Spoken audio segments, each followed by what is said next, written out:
Well, hello, everyone. Welcome to the last formal session of the day.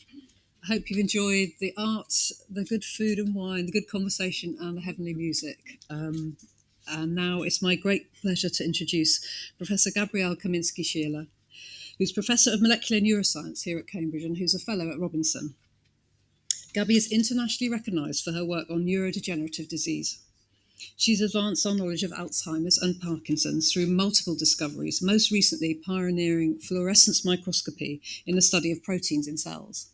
And this work was used by the Nobel Assembly in 2014 to illustrate the technique when the Chemistry Prize was announced that year. Now, that was nearly 10 years ago, and since then, Gabby's use of cutting-edge imaging and her profound insight into how neurons work has taken us to a deeper understanding of neurodegenerative disease at a molecular level. Her work is really exciting stuff. Gabby's also a talented and committed teacher, and she devised and now directs a standalone biotechnology master's at Cambridge. She played an active role in the wider research space and is a much sought-after speaker at international conferences in her field. In fact, we're very lucky to get Gabby today because she's going from here to not one but two international conferences in Barcelona and somewhere else. So thank you, Gabby, for being with us today, all the more. She acts as a consultant to leading pharmaceutical companies and has represented the UK government in setting up transnational dementia research programs. And in doing so, she's travelled on behalf of our government to Korea, Japan and Israel. Gabby joined Robinson in 2018 and she's a wonderful colleague. We're tremendously proud to have her as part of our fellowship and to welcome her here today to tell us about her work. Now, some of us may already have been impacted by Alzheimer's or Parkinson's, or maybe we know someone who has, and maybe we will be personally in the future. So it's a subject of keen interest to us all. And there'll be an opportunity to ask questions at the end of the session. But for now, I'm delighted to invite Gabby to tell us more about her work. Gabby. Thank you so much, Sarah. Okay, it's an immense pleasure for me to be speaking to you today and tell you a little bit about the research that we're doing in the lab. So we are a very interdisciplinary group of biologists, engineers, and physicists that work together on understanding the molecular mechanisms that can cause neurodegeneration. And for this, we develop techniques, including optical, electrical, and computational techniques to study this in more detail. And I'm going to take you on a journey today and hope you will remember a little bit of what I'm trying to tell you today. Let me start off with an introduction to Parkinson's disease. So that will be my first part. And then I'm going to be talking about the protein that is most closely associated with the disease. And it's a protein that I will refer to as alpha-synuclein.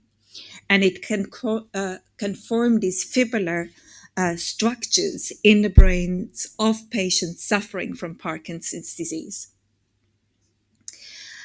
And then I'm going to divert a little bit and I'm going to tell you the story of what we discovered. When working with these cellular systems, we discovered that certain cholesterol metabolites, so cholesterol is a fat that people might be familiar with, and it can interact with this protein alpha-synuclein and lead to cellular dysfunction. And then I'm going to tell you how this particular cellular dysfunction can cause early aging of a cell. And aging of cells can be measured in patients. And the technique used for doing this is magnetic resonance elastography. And I will tell you a little bit about that. Then I'm going to show you how early aging, or this early cellular aging, can cause neuronal dysfunction directly. And we can measure that. And we have techniques and develop techniques to measure that. And then I'm going to tell you on how we use artificial intelligence and how this artificial intelligence may help us understanding why specific neurons die in Parkinson's disease. What type of neurons are dying first, for example? And then at the very end, I show you how we can model Parkinson's disease now in 3 dimensions without the use of animal studies, and how this, using human cells, and how this can in the future be used or become a platform to study or to test different drugs that may in the future alleviate these diseases. Okay, let me start with Parkinson's disease. It's a neurodegenerative disease. What does that mean? It's a disease that is in the brain, and the cells that we can find in the brain are defined as neurons. And these neurons, they die slowly. It's not a fast disease. Usually, the age of onset is very late if you do not have a familial form of Parkinson's disease. But I will tell you more about that. So there are about 10 million people suffering worldwide, and the numbers are rising. Why are the numbers rising? Because the highest risk factor is age. And because we're an aging population, so the likelihood of us developing Parkinson's disease is increased the longer we live. So what are the symptoms of Parkinson's disease? It's slow movement, it's tremor. For some patients, it's rigidity and a walking imbalance. So usually these patients have difficulties initiating a movement. You can see that, for example, when you see a patient standing at the crossing and they want to do the first step. So this first step requires the so-called dopaminergic neurons. And if these neurons are not there because they're lost in Parkinson's disease, this initiation of the movement is slowed down, or is really difficult for those people. At the moment, there is no treatment or no cure available for the disease. There is symptomatic treatment, but these drugs, they also have side effects, as some people of you might already know or have experienced. So it's really, there is an urge of finding new therapeutic treatments. Okay. Oops, that was one too many. Okay. When we talk about the pathology, the causative particles or species that can lead to disease in the brain, people normally refer to the protein alpha-synuclein that I've mentioned previously. So before that, let me tell you that there are these 2 forms of Parkinson's disease. You have the so-called familial form of Parkinson's disease, and with the familial form, you genetically pass down the disease from one generation to the other. And that means you have a gene that has a mutation or is somehow modified, and that is why you get early onset Parkinson's disease.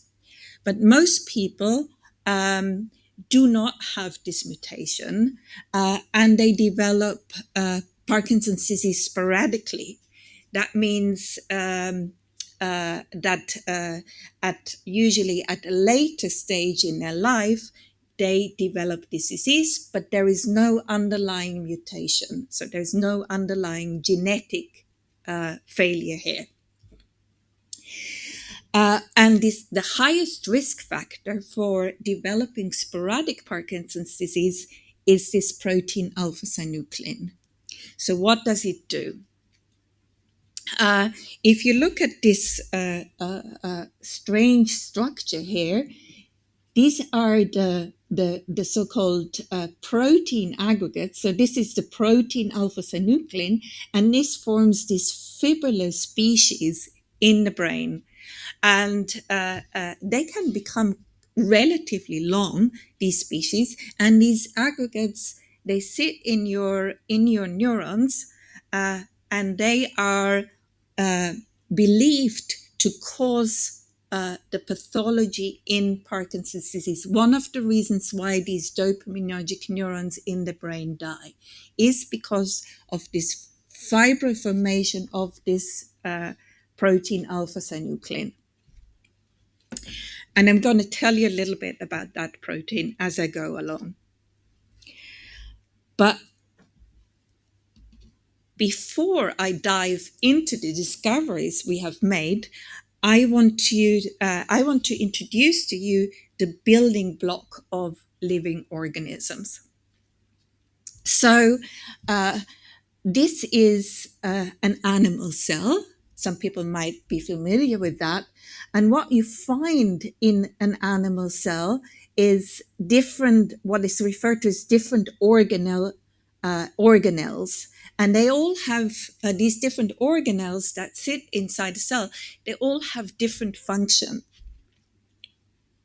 So, and I want to highlight some of the organelles. So in the center, you can see the nucleus. So that's where the DNA is stored inside. So all the genetic material that is present can be found in the nucleus, and is quite nicely shielded here. But then there are other structures that also play a very important role, and some of them I will highlight during my talk.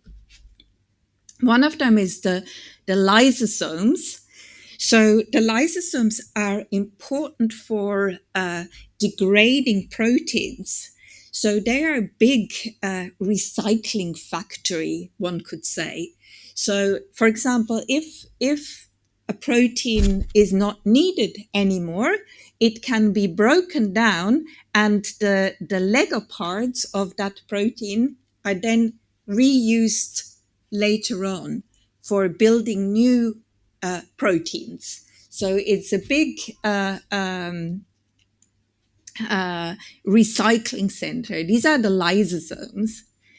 Then the mitochondria, they also sit here inside the cell. It's also a little organelle, and they are the energy factories of the cell. They produce all the energy that is required for all the chemical reactions that are taking place inside the cell. And then you have what is called the smooth endoplasmic reticulum, also referred to as the tubular ER. So ER, endoplasmic reticulum, ER is short for endoplasmic reticulum. And I will, in the later stages, refer to it as the tubular ER. And that tubular ER is important for delivering nutrients throughout the cells. So it's a big like a cargo center, cargo sorting center for the cell. So, for example, it provides lipids, proteins, but also calcium, and it distributes it throughout the cell. So on the right-hand side, you have a neuronal cell.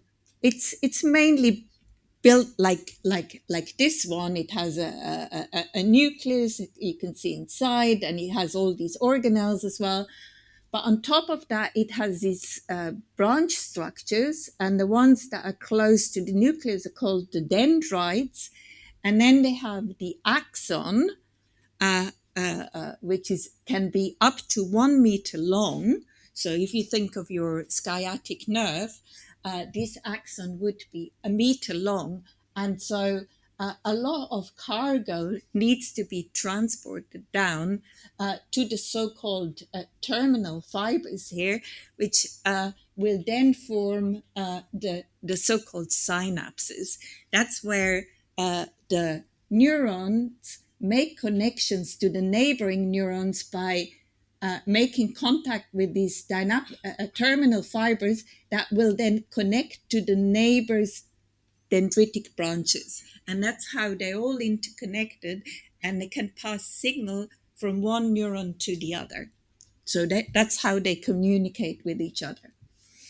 But now if you think of just coming back to the tubular endoplasmic reticulum, that tubular endoplasmic reticulum has to supply all the proteins, lipids, and calcium to these end fibers. And that's very important. And it's only this kind of smooth or tubular endoplasmic reticulum that can be found in these axons. And I will tell you more about that in a minute. So I want to show you this little video. And we used mammalian cells. So these are an animal cell, as I showed you before. And what you can see here is roughly the outline. This is the outline of a cell.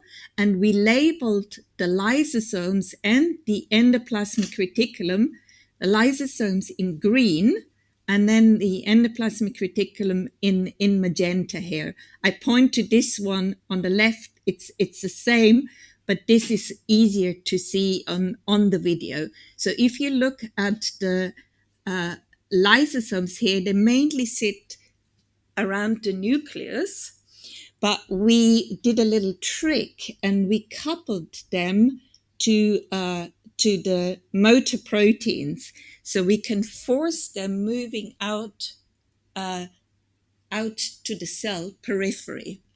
And if I play that video here, what you can see here, as we pull the lysosomes out to the periphery of the cell, the tubular ER is following it.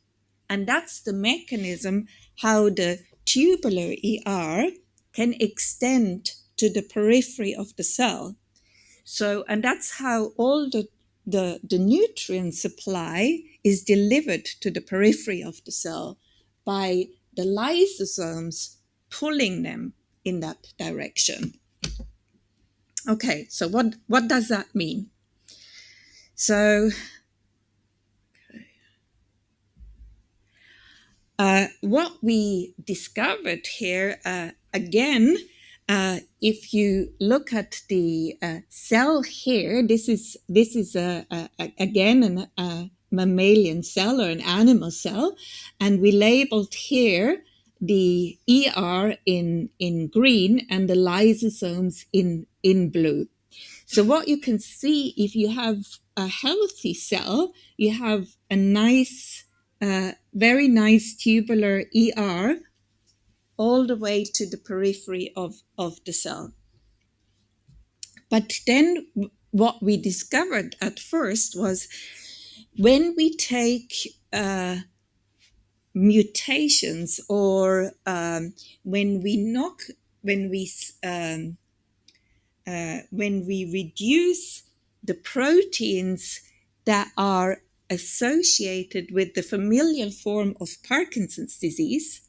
So if these proteins have strange names, the protein VPA35 and so on, very, very silly names. You don't have to worry about them, but these are just 3 different proteins. And if they are non-functional, which they are in the familial form of Parkinson's disease, this is known. If they're non-functional, what we can see is that the tubular ER, the network, is suddenly collapsed and doesn't work. So what does that mean to a neuron? That means the synapse that can be very far away, like 1 meter away, can be deprived of important nutrients and important proteins, so it cannot function anymore. And so this was not known at the time. So then we thought, there are not many people suffering from familial forms of Parkinson's disease. So we were wondering, is alpha-synuclein, which is associated with the sporadic form of Parkinson's disease, which make up most cases of Parkinson's disease. Is that also involved in that? So we did an experiment here, and we treated these cells with the protein alpha-synuclein only. And we can see there is a beautiful tubular ER. Not much is happening to this cell. So that was very puzzling. So, okay, we thought maybe there is a different mechanism involved. But what we then discovered, when we add a cholesterol metabolite, this is referred to as 27-hydroxycholesterol, don't worry about the name, but it's just the cholesterol metabolite. When we add this in combination with alpha-synuclein, the tubular ER is significantly affected. And you can see this here. If you look, the cholesterol metabolite on its own has a small effect. The alpha-synuclein on its own has no effect, whereas the combination of those have really a dramatic effect. And that was interesting because our collaborators just had published a paper showing that this metabolite is enriched in Parkinson's disease patients. So obviously that became very interesting because the concentration or the amount of alpha-synuclein that we had added to the cell was really much below physiological concentrations. So much less than you would normally find inside a neuron. So we then looked at some other organelles, and again using microscopy techniques here, and these are high resolution microscopy techniques because you can get you see a lot of details. You see these organelles really nicely inside these cells. So here we labeled the endoplasmic reticulum in magenta, the mitochondria in cyan, and the lysosomes in yellow. And what you can see here, that when we treat the cells with a control solution, we see no effect. You see these long sausage-like organelles inside the cells. If you treat the cells with the cholesterol metabolite, not much is changing. Neither is anything changing when we add the alpha-synuclein. But when we add the combination of the two, we can see that most of the mitochondria become extremely fragmented. And that is a sign of the mitochondria being extremely stressed. And if the mitochondria are extremely stressed, then the energy level of that cell will be significantly reduced. So as I was saying to you before, the ER and the lysosomes are coupled. And so we also wanted to know whether there is a defect in the lysosomes. And what we could see is that the lysosomal size is also significantly affected. And the lysosomal size is significantly increased when we use this combined treatment. So again, using these high-resolution imaging techniques and zooming into these little organelles, they are tiny, but we really zoomed into those, and we can see them quite well. And we can see in red, we have the labeled alpha-synuclein, which we added together with the cholesterol metabolite. And then we used a so-called lysosomal marker, a marker that would tell us that this is really, we're looking at the lysosome. So what we can see here that, again, this large or enlarged size of these lysosomes, but what is important as well, that this protein, which is a lysosomal marker, is responsible for degrading excess protein in these lysosomes. And if the two of them do not merge, it cannot be degraded. So it seems that the alpha-synuclein in these lysosomes is stuck and just accumulates. And if it is stuck there for a long time and cannot escape, eventually the concentration accumulates, and then it can form these fibrillar structures. Okay. So some of this organelle dysfunction that I've just, or cellular dysfunction that I've just shown to you and explained to you, has been closely associated with early cellular aging. And because this was so novel, we thought we would need to have a cellular model of aging. So we used a specific cell that is known to be significantly, if you treat these cells with, for example, very low pH conditions, that can, or so this is a very acidic solution that we added to the cells, that can cause early aging in these cells. And the way this early aging manifests itself, that is that the cells are not able to proliferate anymore. So they can't grow anymore. They stop dividing. These cells then stop dividing, and that will cause aging inside, or cellular aging of the cell. So this is exactly what we did here. So we treated cells with alpha-synuclein and the cholesterol metabolite at different concentrations, and then we had the positive and the negative control. So what we could show here, that in the negative control, we had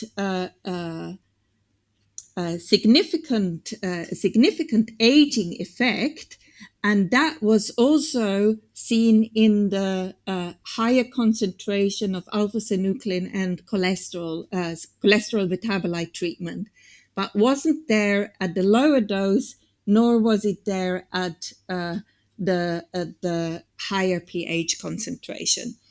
So that means that if you have exposure to of the cells to cholesterol, the cholesterol metabolite and alpha-synuclein, this could cause such a cellular stress that this can lead to early aging of the cell. So our hypothesis then was, is this protein causing an early aging of brain cells? And this is why we have this significant amount of cell death in these neurons, in these brain cells. So, and I'm making a little detour here, because in humans, one can measure brain age using magnetic resonance elastography. So this is very similar to, you might be familiar with magnetic resonance imaging, but magnetic resonance elastography can measure the material properties of the brain cells. And because these aged cells, or these older brain cells, they are less stiff than healthy brain cells, because some of these cellular structures become destroyed as a consequence of what is happening inside the cells because of this collapse of the tubular ER and other cellular structures, everything clustering around the nucleus. These cells become less stiff, and that can be measured using MRE. So you have a so-called mechanical actuator, and that one you're lying, or the patient is lying on that, and this is going to generate shear waves. And you can then do MRI, normal MRI imaging, and you can measure this in 3D, and then you do a wave inversion of that, and then you can get anatomical information of the brain. You can get the shear stiffness of your material inside and the so-called damping ratio. And from that, you can then relate back to the age of a person. So that was done, and it was discovered that this magnetic resonance elastography is better at predicting the brain age than conventional magnetic resonance imaging. And the way you have to look at these graphs are a bit complicated, but all I want to show you here, so you have the true age and the predicted age when you apply this algorithm here. And you have in blue the train set, and in yellow or orange the test set here. And the more they align to this red line here, the smaller this arrow, and the better the algorithm is at predicting the true age of these people. So MRE has a slightly a smaller arrow, and it's more, these orange ones are more aligned to this line here. So here it's just the blue that is more aligned, but that's just the training set. But if the orange is also better aligned, that means you have a better algorithm. So one of my students, he looked into this, and he developed a new algorithm, and with that he could significantly improve the previous algorithm. You can see here the error is significantly reduced, and you have more alignment here along this line.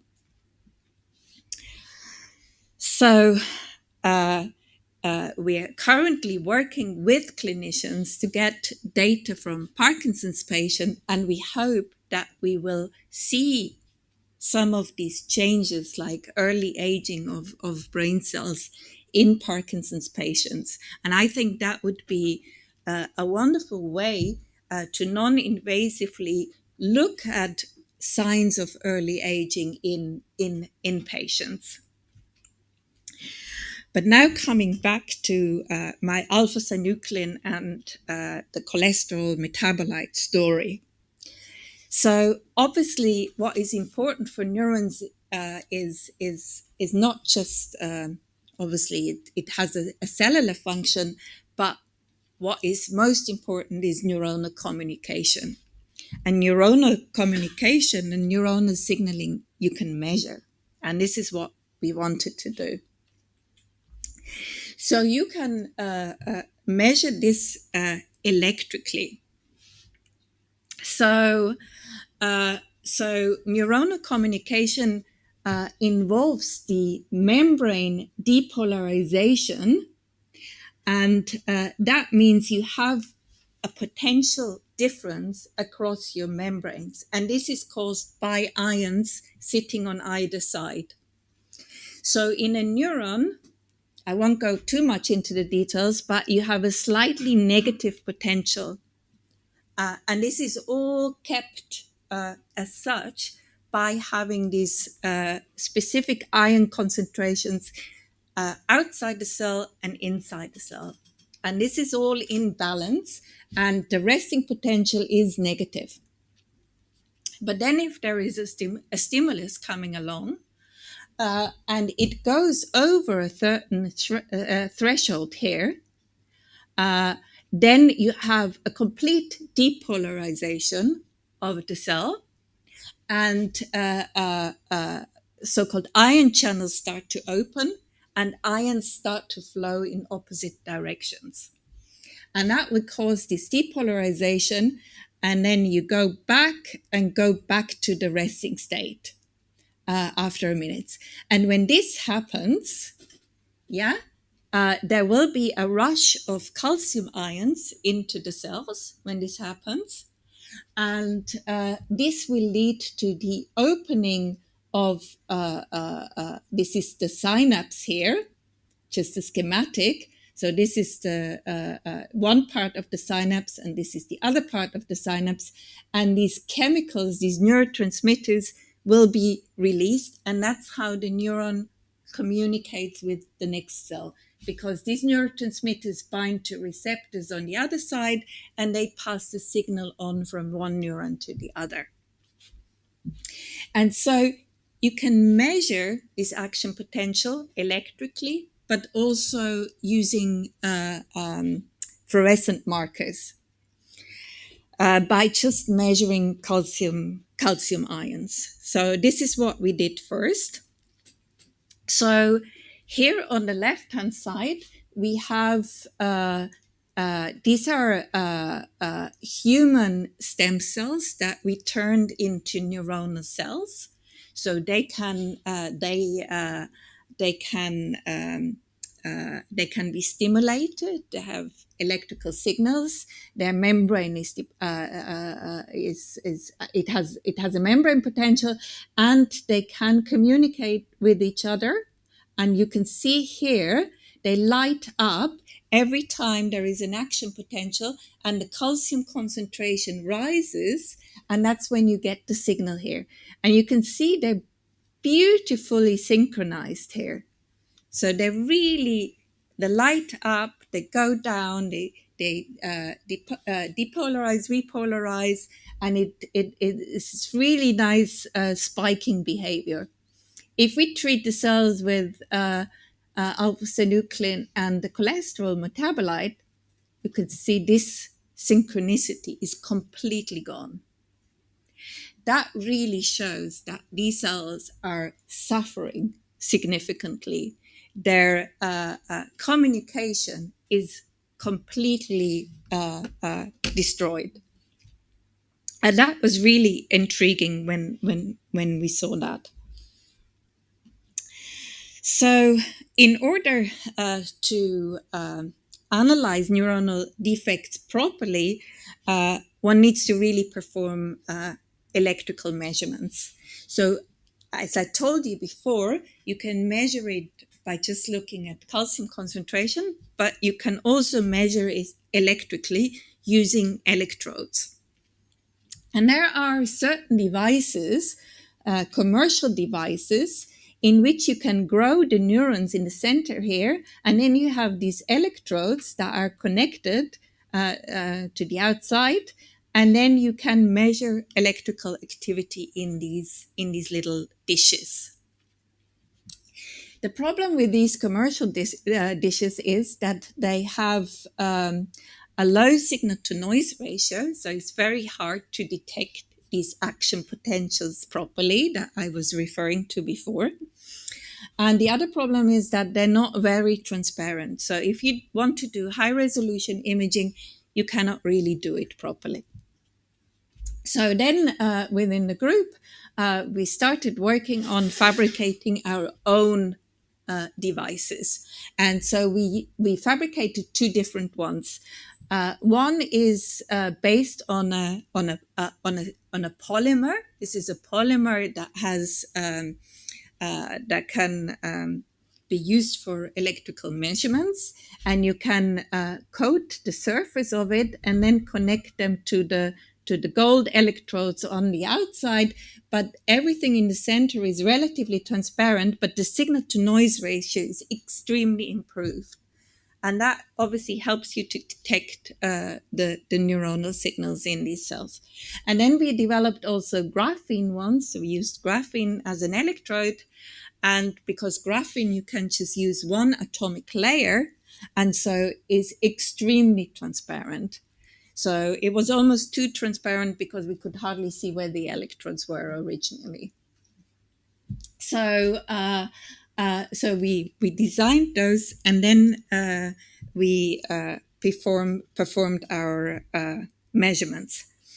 But before that, we had to make sure when we designed, we had to make sure that every step is really optimized to make these functional devices because they're not easy to make. So we had to have very thin glass substrate because we wanted to do imaging through them. We had to then coat everything with gold electrodes to connect to the graphene. Then the graphene had to be deposited on the glass, and then you had to insulate these electrodes as well at the end. Uh, um, and then you had the final microelectrode device. So MEA stands for microelectrode array. Okay, so what we then could do with these graphene devices, we could use our high resolution imaging technique again. We fluorescently labeled the cells so that we could visualize them. And then we could see that control cells and alpha-synuclein and cholesterol metabolite treated cells. And when you look here, so you can see these individual synaptic connections here. They're normally so small you wouldn't see them with this high resolution under a normal microscope. But because of the transparency and because of the high resolution imaging technique that we could apply here, you could really measure the size of these synaptic connections. And we, in the bottom here, you see like a 3D projection of these synapses. And what you can see here is that the size of these synaptic boutons have significantly increased, which is really, again, a sign of the synapses becoming non-functional. And that's probably why we see this defect in neuronal signaling. Okay, we then measured the electrical activity in these neurons. And I know there are many, many lines here, but what I want you to focus on is on the green one, alpha-synuclein and hydroxycholesterol. And here you have the negative control is in black and the positive control is in magenta. Well, you can see here, like the positive control, you see that the neuronal activity is very much destroyed very, very quickly. So already after 2 days, you have most of the neurons will be dead already. So that's the control here. But then in the non-treatment control, it stays sort of, there is a slight increase, but then it sort of normalizes. And then with the alpha-synuclein and the cholesterol, it behaves or comes back to the same as the control. And the alpha-synuclein alone sort of leads to slightly decreased activity at a later stage. But what was interesting when we looked at the neuronal network and the neuronal at the interconnectivity of these neurons, the alpha-synuclein cholesterol declined already after 2 days, and much earlier as the positive control. So already at day 3, you almost have the network completely gone, really indicating that there is something wrong with those neurons. So what we then wanted to know is which type of neurons are affected by this treatment. And for that, we used again a machine learning approach, and we started to classify individual neuronal populations. And the way we could classify them, we could use this algorithm to distinguish different signatures that we get from the neurons. So depending on the signature, you can see you have two different classes of neurons here, because their shape, the way they have their action potential, the way they spike, the way they give their signal is significantly different. And I don't want to go into too much details here, but one class is so-called inhibitory neurons, and the other class is excitatory neurons. And it is believed that in neurodegenerative diseases that the inhibitory neurons are the ones that die faster than the excitatory neurons. And this is something that we wanted to test. And so the algorithm predicted that we have electrode, I think number 38 is a putatively inhibitory neuron, and there is another one just before at electrode 58 or around that area is also another inhibitory neurons. And obviously, this is just an algorithm to really get to the ground truth.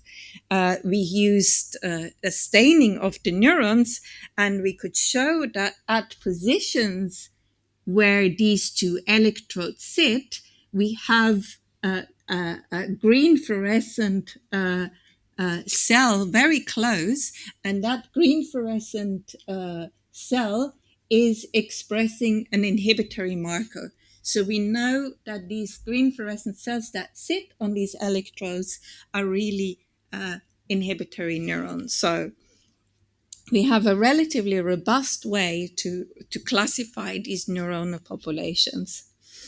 And as a very last slide, I want to show you how we now started to develop 3D mini brain cultures, which we in the future hope to be able to use for drug screening in Parkinson's disease. And for this, we worked together with Dr. Madeleine Lancaster from the LMP, and we, together with her, we started to culture these mini brains. These are human stem cells, and we can grow them into 3D mini brain structures. They can become about a centimeter in diameter. And then we can slice these mini brains. And then we have developed new flexible electrodes with which we can take long-term recordings of these 3D brain structures. And we can grow them for almost a year on these devices, and we can then test different drugs. We can look whether neuronal activity is impaired, etc. So this is the latest. We haven't obviously yet started, or we're just about to start and testing them. But yeah, so this is where I will conclude and come to my summary. So what did I tell you today? I showed you that alpha-synuclein and this cholesterol metabolite can lead to organelle dysfunction or cellular dysfunction, and that this cellular dysfunction is most likely connected to early aging. We know that early aging can be measured in patients using magnetic resonance elastography, and that's something that we're currently working with clinicians to see whether we can use that in Parkinson's patients. And then this early aging or cellular aging may also lead to neuronal dysfunction. And we now hope that reducing this cholesterol metabolite in PD patients might be a new therapeutic avenue. And with that, I would like to thank you for your attention, and obviously all the amazing people in my group who have contributed to that work. Also the group of my husband, who's a laser analytics group, who is designing all these magnificent microscopes that we can just use, and they're almost custom designed for us, and all these other collaborators and the funders. So thank you very much.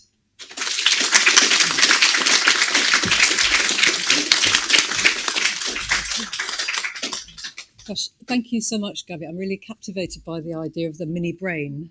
Love to hear more about that, maybe over lunch one day in the SEL. So we have some time for questions, and we have a roving mic. Gabby, there is there. If anyone would like to ask something. Tony, at the front there. If you want to come in, so you can hear. Thank you very much. It's a lovely presentation. I can see your mini brain has got really exciting. It's something slightly off the subject, but there's some evidence that COVID-19 may interfere with Alzheimer's degeneration. Is there any evidence that the COVID virus, in fact, can, say, interfere with your system? I think it's probably still early days. I don't know where the connection could be coming from. Well, there is a connection, is there? I don't know. I think it's in my case, I would say it's too early to know. At the moment, I can't picture it myself, but I don't think there are enough studies yet to really confirm that connection. Thank you. Thank you, Gabby. Teddy.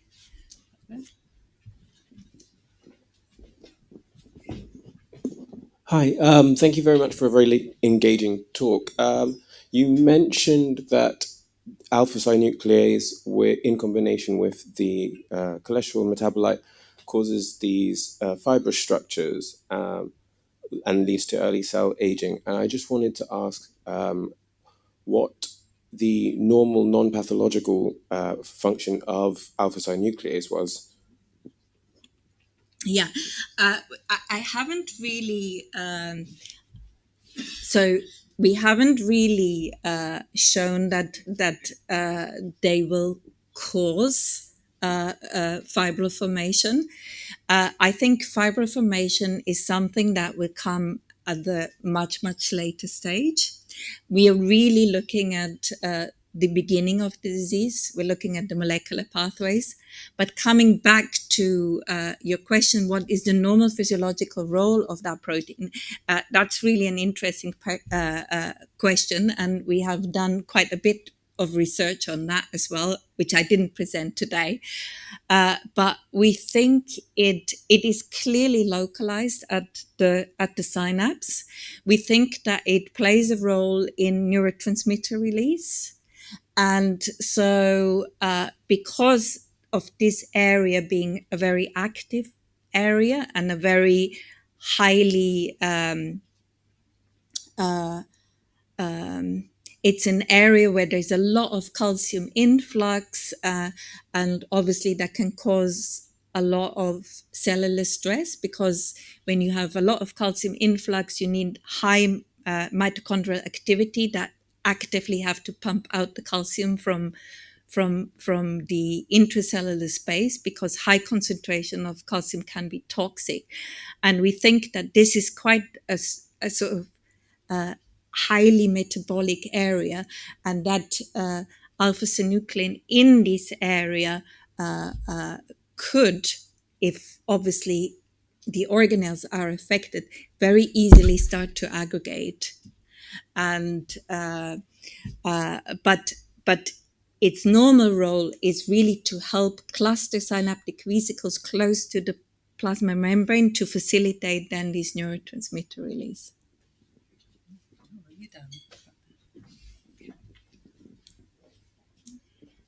Thank you for the talk. Just following the previous question regarding the alpha synucleus, I just wonder whether those fibrils is solely extracellularly or intracellularly.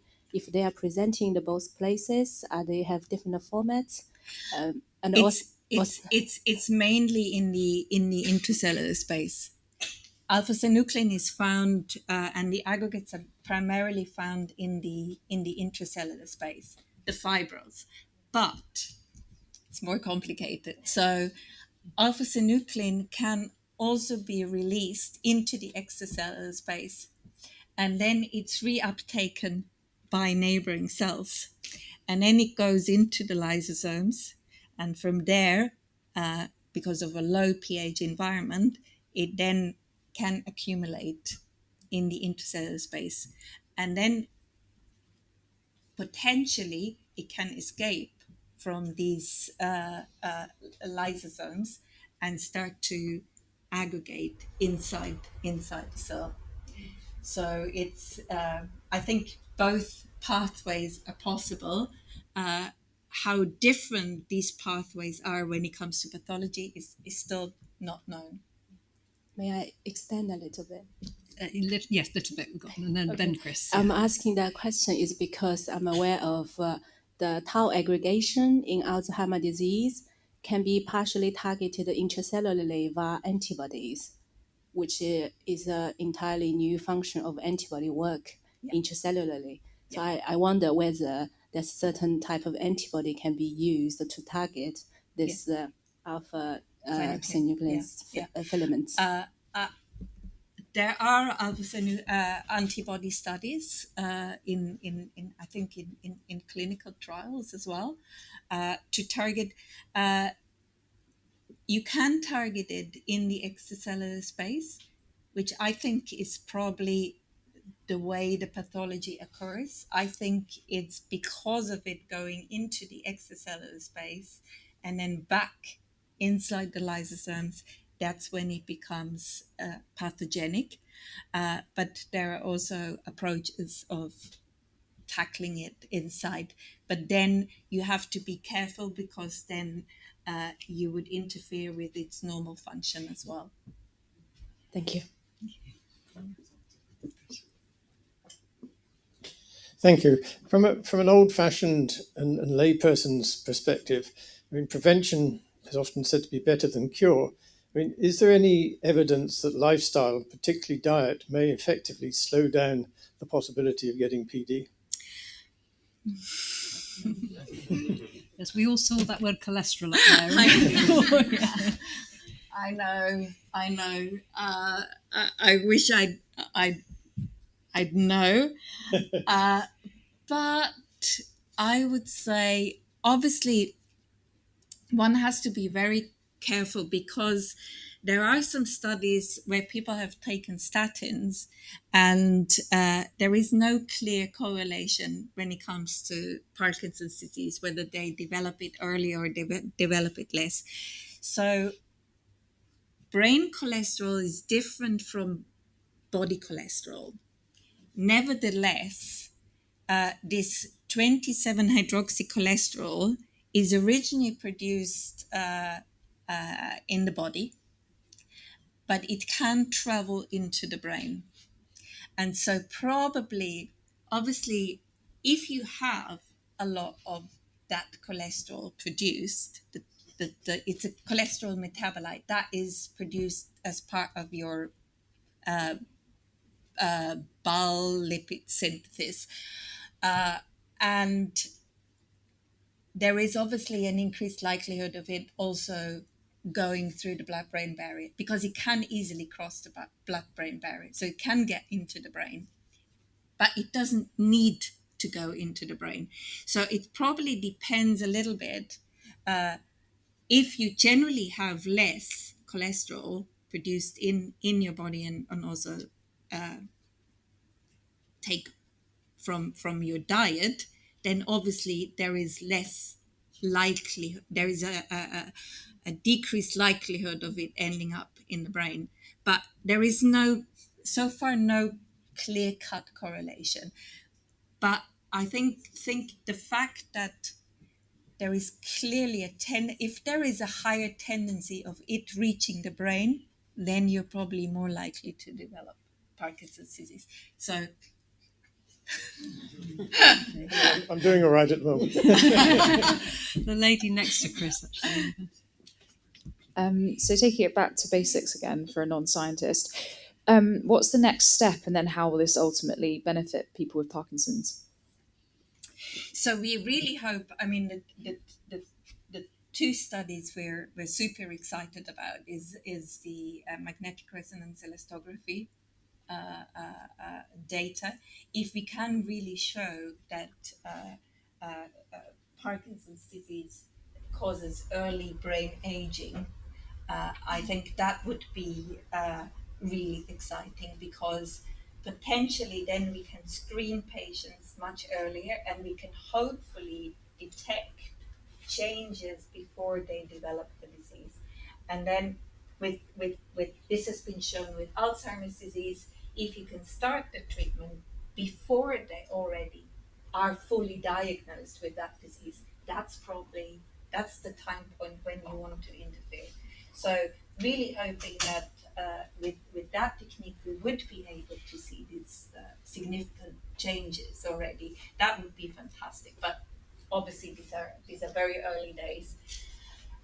So it doesn't mean it's been shown there is already a connection with Alzheimer's disease, that this can cause early brain aging, and there are some very preliminary studies on that. So I think it's potentially promising that sort of different neurodegenerative diseases have similar pathways. And obviously the other then is on studies trying to see whether some of these cholesterol metabolite inhibitors could potentially prevent these neuronal signaling defects. That would be the next step. Peter. Yes. Would the speaker back to the desk? Yes, Oh, sorry. I'm so sorry. It helps those of us. Yes, absolutely. Why is it specific to dopaminergic neurons, and why is that? Because it looks like you're presenting a generic process, right? Yes, I know. We think because what you've seen, the dopaminergic neurons are so-called pacemaking cells. So they have this very synchronous firing pattern. And I've shown you in the electrophysiology, the spike rate doesn't change significantly, but what is changing is the network activity.